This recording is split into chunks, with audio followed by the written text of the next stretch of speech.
نحمده ونصلي على رسوله الكريم أما بعد فأعوذ بالله من الشيطان الرجيم بسم الله الرحمن الرحيم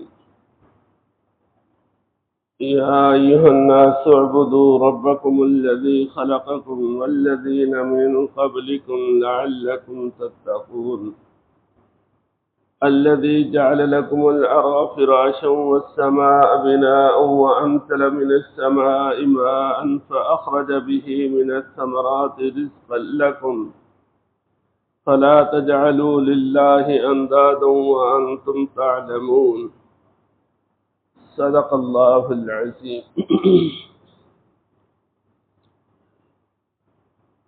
يا أيها الناس اعبدوا ربكم الذي خلقكم اے لوگو عبادت کرو تم اپنے رب کی جس نے پیدا کیا تمہیں والذین من قبلکم اور ان لوگوں کو جو تم سے پہلے گزر گئے لعلکم تتقون تاکہ تم اللہ کے عذاب سے بچ جاؤ الذی جعل لکم الارض فراشا والسماء بناء وہ اللہ جس نے بنایا تمہارے لیے زمین کو بچھونا والسماء بناء اور آسمان کو چھت وانزل من السماء ماء اور اتارا اس نے آسمان کی طرف سے پانی فاخرج به من الثمرات رزقا لكم پس نکالے اس نے اس کے ذریعے پھل رزقا لكم تمہاری روزی کے لیے فلا تجعلوا للہ اندادا پس نہ بناؤ تم اللہ کے لیے کسی کو شریک وانتم تعلمون حالانکہ تم جانتے ہو۔ پہلے سورہ بقرہ کے 2 رکوعوں میں 3 قسم کے انسانوں کا بیان ہوا۔ ایک وہ جسے قرآن کی اصطلاح میں متقی کہا گیا، دوسرے وہ جنہیں قرآن نے کافر کہا، تیسرے وہ جنہیں قرآن نے منافق کہا۔ اب یہ تیسرا رکوع شروع ہو رہا ہے تو اس کی ابتدائی 5 آیات میں عقائد کا بیان ہے۔ عقائد تو کئی ہیں لیکن بنیادی عقائد 3 ہیں۔ نمبر 1 عقیدہ توحید، نمبر 2 عقیدہ رسالت، نمبر 3 عقیدہ آخرت۔ باقی جتنے عقائد ہیں وہ انہی 3 کی طرف لوٹتے ہیں۔ تو زیر درس 2 آیات میں عقیدہ توحید کا بیان ہے، اس کے بعد والی 2 آیات میں عقیدہ رسالت کا بیان ہے، 5ویں آیت میں عقیدہ آخرت کا بیان ہے۔ اللہ پاک جب ایمان والوں سے خطاب فرماتے ہیں تو یا ایھا الذین آمنوا کہہ کر فرماتے ہیں، اور جب عام لوگوں سے خطاب ہوتا ہے اس میں ایمان والے بھی ہوتے ہیں دوسرے بھی ہوتے ہیں تو پھر اللہ پاک یا ایھا الناس کہہ کر خطاب فرماتے ہیں۔ تو یہاں اللہ پاک نے یا ایھا الناس کہہ کر خطاب کیا ہے، یہ سارے انسانوں کو خطاب ہے کہ اے لوگو تم اپنے رب کی عبادت کرو۔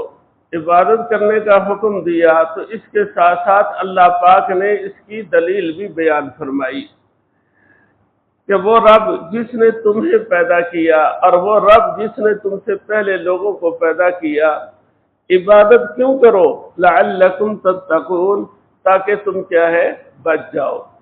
تو تمہارا خالق بھی اللہ، تمہارا پالنے والا بھی اللہ۔ یا ایھا الناس اعبدوا ربکم الذی، اپنے رب کی عبادت کرو۔ تو رب کیا ہے؟ سب کا پالنے والا رب العالمین، اور تمہیں پیدا کرنے والا، تم سے پہلے کو پیدا کرنے والا کون؟ اللہ۔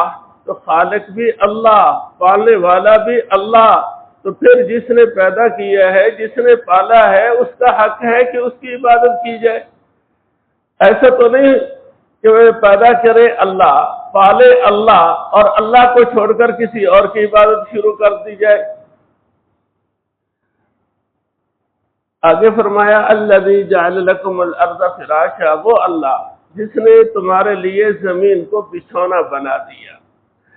اللہ پاک نے ایسی زمین بنائی ہے نہ تو یہ اتنی نرم ہے کہ آدمی اس میں دھنستا ہی چلا جائے، اور نہ یہ اتنی پتھر یا لوہے کی طرح سخت ہے کہ اس پر ٹھہری نہ سکے، اسے قراری نہ ہو۔ ہاں جی، یہ اس پر آرام کرنا چاہے، اس پہ بیٹھنا چاہے آرام کر سکتا ہے، بیٹھ سکتا ہے۔ کتنے لوگ ایسے ہیں جو زمین پر ہی لیٹتے ہیں، زمین پر ہی آرام کرتے ہیں، کتنے جانور ہیں کہ زمین پر ہی ٹھہرتے ہیں، زمین پر ہی آرام کرتے ہیں۔ تو اللہ پاک نے زمین کو تمہارے لیے بچھونا بنایا۔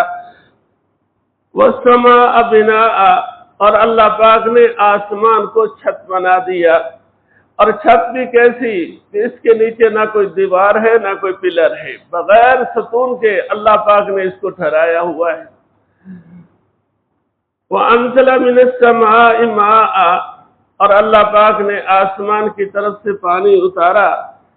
فَأَخْرَجَ بِهِ مِنَ الثَّمَرَاتِ رِزْقًا لَكُمْ، پھر اللہ پاک نے اس کے ذریعے تمہارے لیے پھل نکالے، اناج نکالا، دوسری چیزیں پیدا کی، تمہاری روزی کے لیے۔ تو پیدا کرنے والا بھی اللہ، پالنے والا بھی اللہ، ٹھکانہ دینے والا بھی اللہ، روزی دینے والا بھی اللہ۔ تو پھر شرم کرو، اللہ کے ساتھ کسی کو شریک نہ ٹھہراؤ۔ فَلَا تَجْعَلُوا لِلَّهِ أَنْدَادًا وَأَنْتُمْ تَعْلَمُونَ، حالانکہ تم جانتے ہو۔ یعنی اس بات کو کافر بھی جانتے تھے کہ پیدا کرنے والا اللہ ہے۔ قرآن کریم میں ہے کہ اگر ان سے پوچھو کہ تمہیں کس نے پیدا کیا تو وہ جواب دیں گے کہ اللہ نے۔ زمین و آسمان کس نے بنایا تو وہ جواب دیں گے کہ اللہ نے۔ وہ مانتے تھے۔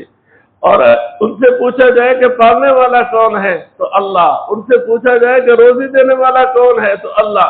یہ ساری باتیں جاننے کے باوجود پوجا کس کی کرتے تھے؟ بتوں کی کرتے تھے۔ تو اللہ پاک کیا فرماتے ہیں کہ تمہیں پیدا کرنے والا بھی اللہ، تمہیں پالنے والا بھی اللہ، تمہیں روزی دینے والا بھی اللہ، تو عبادت بھی اللہ کی کرو، اللہ کے ساتھ کسی کو شریک نہ ٹھہراؤ۔